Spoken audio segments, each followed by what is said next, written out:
All right, so here is the newest rifle added to our collection. It's another of the Savage 110s. We have the Hog Hunter in 223 Remington. This is the Savage 110 Scout in 308 Winchester, although we will be shooting today 7.62 NATO ammunition in this.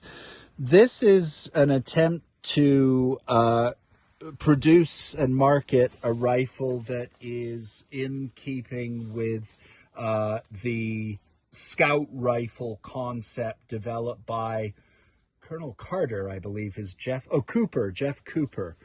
And the idea of the Scout rifle is, first of all, that you have a rifle that is no more than a meter long. Second, that it has a detachable magazine for quick reloading.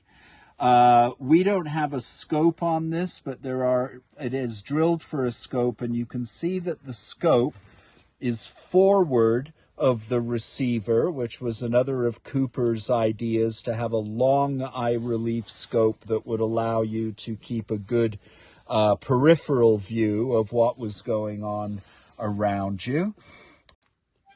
Plus a full-size military strength cartridge. So we're not dicking around with, 22 Magnum or something here. This is the first commonly adopted NATO round known for civilian purposes as 308 Winchester. So the idea today is to see whether this will replace my preferred bush rifle, a Lee Enfield number 5 Mark I. We're going to put them to the test. All right. 10 rounds of 308 or 7.62 by 51 NATO. And let's give the Savage 110 Scout with this nice Accu trigger on it a try.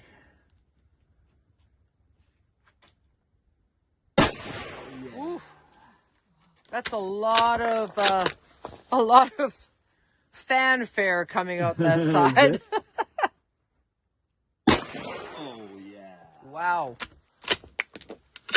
Good cycling, good clean ejection. Oh no, I think that's hitting around the bullseye.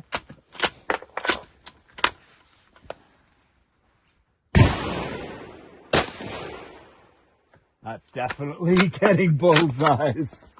Good. Yeah, and that's with top of the front post on the bullseye, so that's already nicely zeroed. Might want to bring it up very slightly from that. Well, maybe that is landing a bit high, I'm not sure. Fortunately, with 10 rounds, you can get your zombie placement right. Not sure what happened there.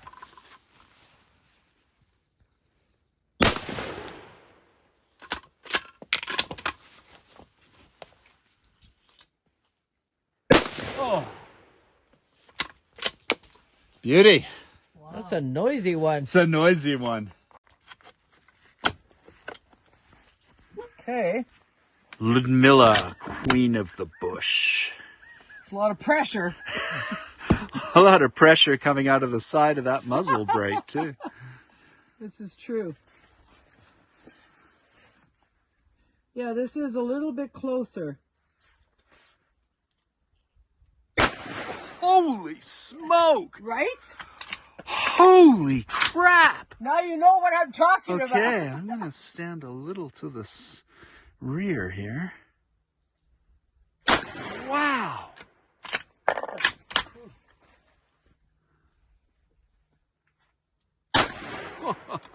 Oh, she's got this one down.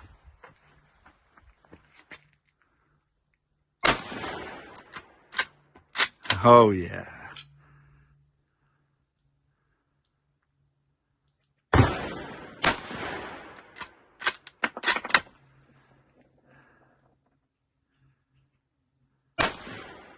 Because I'm ready for happy hour. Oh, Whoa.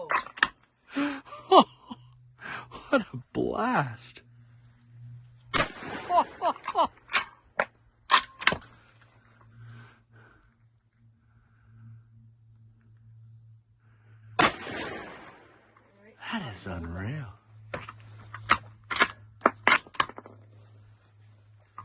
That one didn't want to lift up as easily.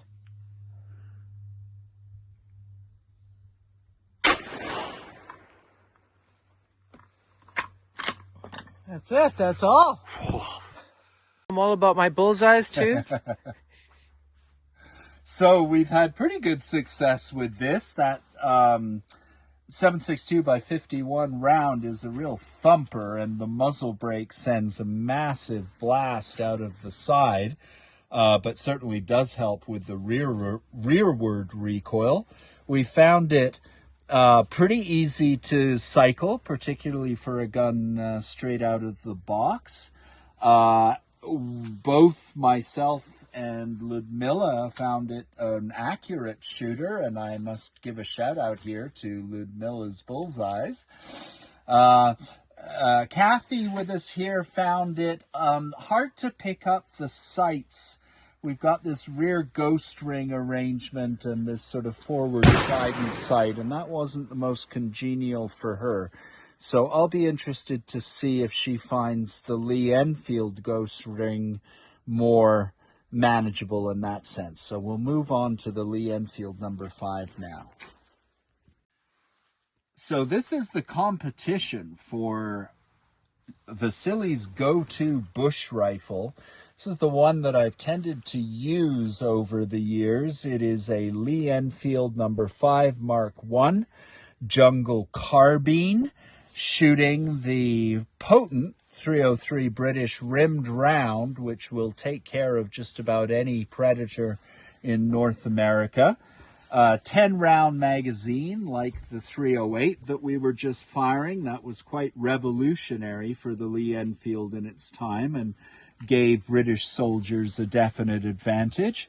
This one was sporterized after the war with a Williams rear peep sight and a 1950s Monte Carlo style stock. I've put a recoil pad on it and this cheek rest, and I just love this gun. Let Lee do his or her thing.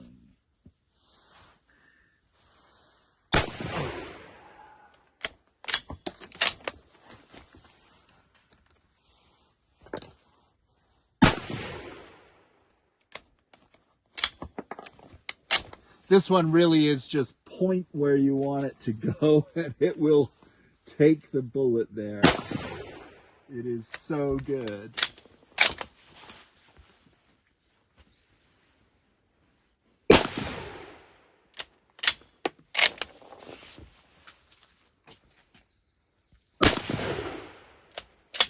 Look at how I'm perforating that bullseye.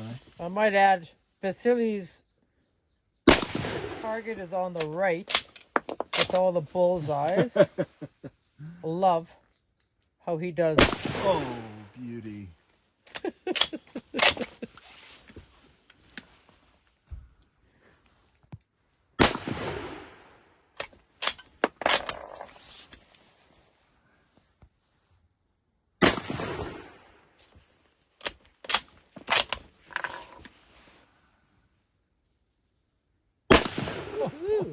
Too bad you ruined our bullseyes.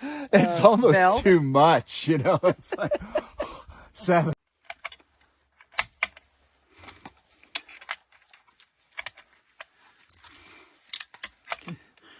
Ludmilla samples the capitalist boomstick. With pleasure, she might add. That's it, that's all. Sweet.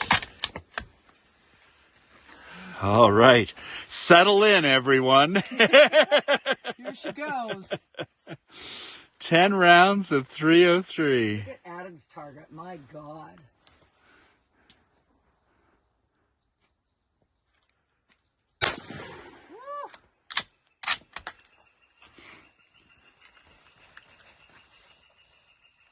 Yeah, you have to turn this one in too. You reckon, eh? Yep. Our faces are a little bit smaller. Maybe that's it. That's my excuse. Oh, you're getting some clusters there too, girl.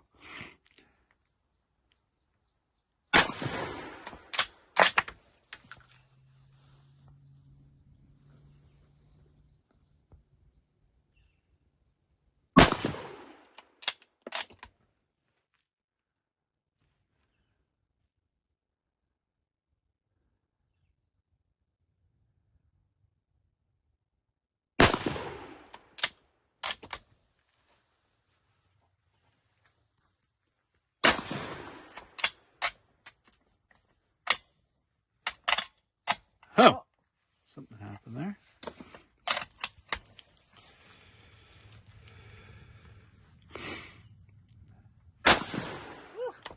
That jumped a little bit on me.